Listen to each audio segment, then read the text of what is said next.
सभी को मेरा नमस्कार। क्या हाल है? मुझे आशा है कि आप सभी ठीक हैं।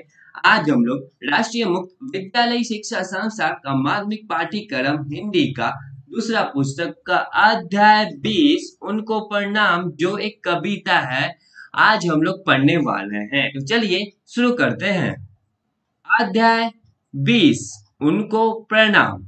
आपने अपने आसपास ऐसे लोगों को देखा होगा जिन्होंने अपने जीवन में भरपूर साहस और हौसले के साथ अथक प्रयास और संघर्ष किए, लेकिन किन्हीं कारणों से वे अपने लक्ष्य को प्राप्त नहीं कर सके।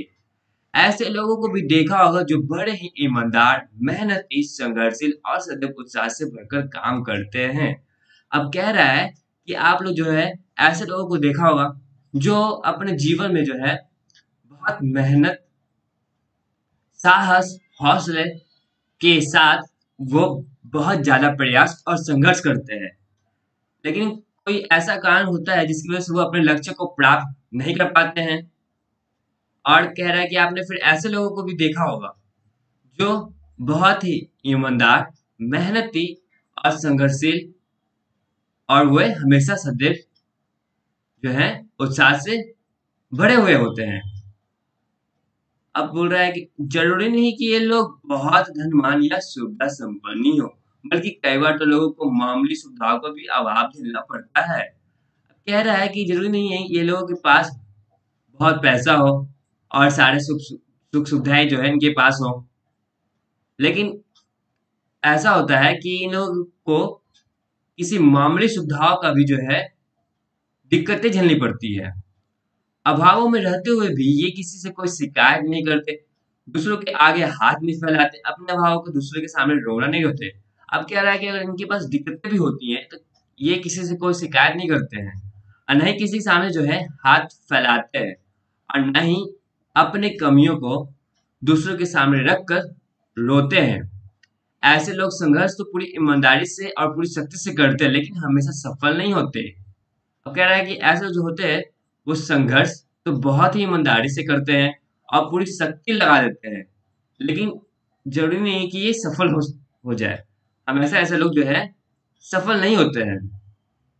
सफलता को ही सब कुछ मानने वाले समाज में ऐसे लोगों की उपेक्षा होती है, लेकिन आपके मन में ऐसे लोगों के प्रति श्रद्धा, सम्मान का भाव जरूर होगा। अब कह रहा है कि सफलता को जो है यानी जो सक्सेस है उसको सब कुछ मानने वाले इस समाज में उन लोगों की उपेक्षा होती है। जो लोग मेहनत करने के बावजूद भी सफल नहीं हो पाते हैं, लेकिन कह रहा है कि आपके मन में जो है इन लोगों के प्रति श्रद्धा सम्मान का भाव जरूर होना चाहिए। इस पाठ में कवि ने ऐसे ही लोगों के प्रति आदर और सम्मान का भाव प्रकट करते हुए उन्हें प्रणाम किया। आइए इस पाठ को पढ़ते हैं। कह रहा है कि इस पाठ में जो कवि है ऐसे लोगों के प्रति जो है आदर और सम्मान का भाव प्रकट करता है और उन्हें प्रणाम करता है। और फिर हम लोग जो है इन्हीं के बारे में इस पाठ में पढ़ने वाले हैं। चलिए एक बार हम लोग जो है इस कविता को अच्छे से पढ़ लेते हैं। मूल पाठ। सबसे पहले जो है हम लोग जो है इस कविता को अच्छे से पढ़ेंगे, उसके बाद इसका अर्थ जानने का प्रयास करेंगे। उनको प्रणाम। जो नहीं हो सके पूर्ण काम मैं उनको करता हूँ प्रणाम। कुछ हिंट और कुछ लक्ष्य भ्रष्ट जिनके अभिमंत्रित तीर हुए, रन की समाप्ति के पहले ही जो वीर रिक्त तुनीर हुए, उनको प्रणाम। जो छोटी सी नैया लेकर उतरने करने को उदित पार मन की मन में ही रही, स्वयं हो गए उसी में निराकार, उनको प्रणाम। जो उच्च शिखर की ओर बढ़े, रह रह नव नव उत्साह भरे, पर कुछ ने ले ली हिम समाधि, कुछ असफल ही नीचे उतरे, उनको प्रणाम। कृत कृत नहीं जो हो पाए, प्रतियुत फांसी पे गए झूल, कुछ ही दिन बीते हैं फिर भी यह दुनिया जिनको गई भूल, उनको प्रणाम। दृढ़ व्रत और दूरधर्म साहस के जो उदाहरण थे मूर्ति मत, पर निर्वधि वंदी जीवन ने जिनकी धुन का कर दिया अंत, उनको प्रणाम। जिनकी सेवाएं अतुलनीय, पर विज्ञापन से रहे दूर, प्रतिकूल परिस्थिति ने जिनके कर दिए मनोरथ चूर चूर, उनको प्रणाम। इनकी कवि का नाम है नागा अर्जुन। अब आइए अब इस कविता का हम लोग अर्थ जानने का प्रयास करेंगे।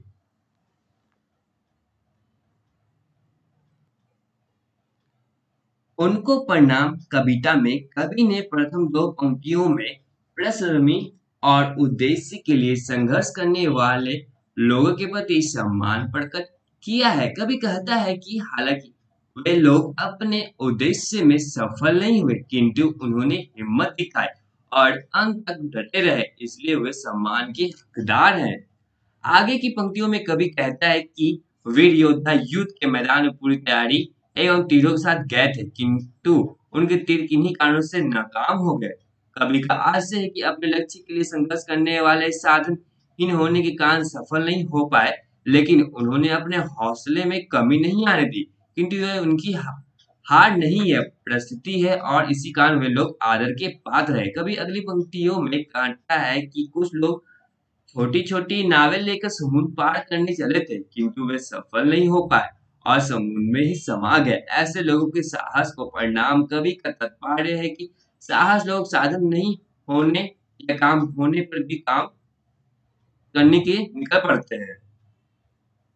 कवि ने छोटी नैया को साधनों की कमी और उदित को बड़े एवं साहसी कार्य में संदर्भ में प्रयोग किया है। साहसी लोग किसी भी चुनौती को स्वीकार करके उसे पूरा करने निकल पड़ते हैं और यह परवाह नहीं करते कि उनके पास शक्ति और सामर्थ्य की कमी है या नहीं। उन्हें अपने साहस और संकल्प पर पूरा विश्वास होता है। ऐसे वीर प्रणाम के योग्य है। अगली पंक्तियों में कवि कहता है कि कुछ साहसी लोग ऊंचे बर्फीले पहाड़ों की चोटियां छूना चाहते थे। उन्होंने बार-बार कोशिश की, अपने उत्साह एवं हिम्मत को बार-बार बटोरा, लेकिन कुछ कुर्बान हो गए और कुछ असफल भी हुए।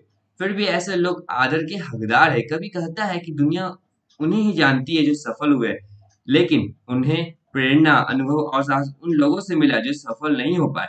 कवि ने ऊंचाइयों का प्रयोग उच्च जीवन आदर्श के संदर्भ में तथा हित का प्रयोग मानव व्यवहार के संदर्भ में किया है।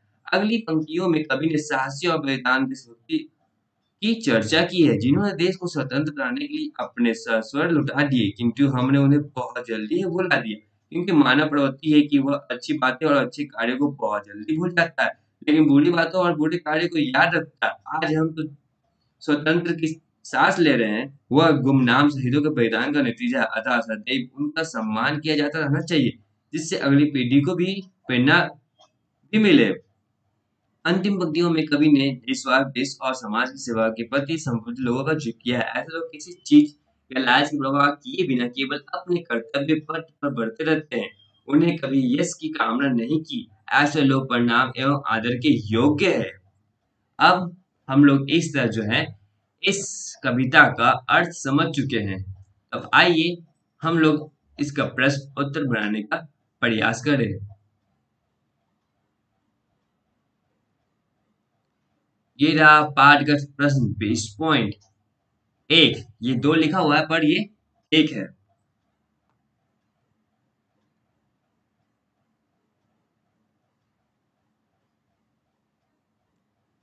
ये रहा पाठगत प्रश्न 20.2।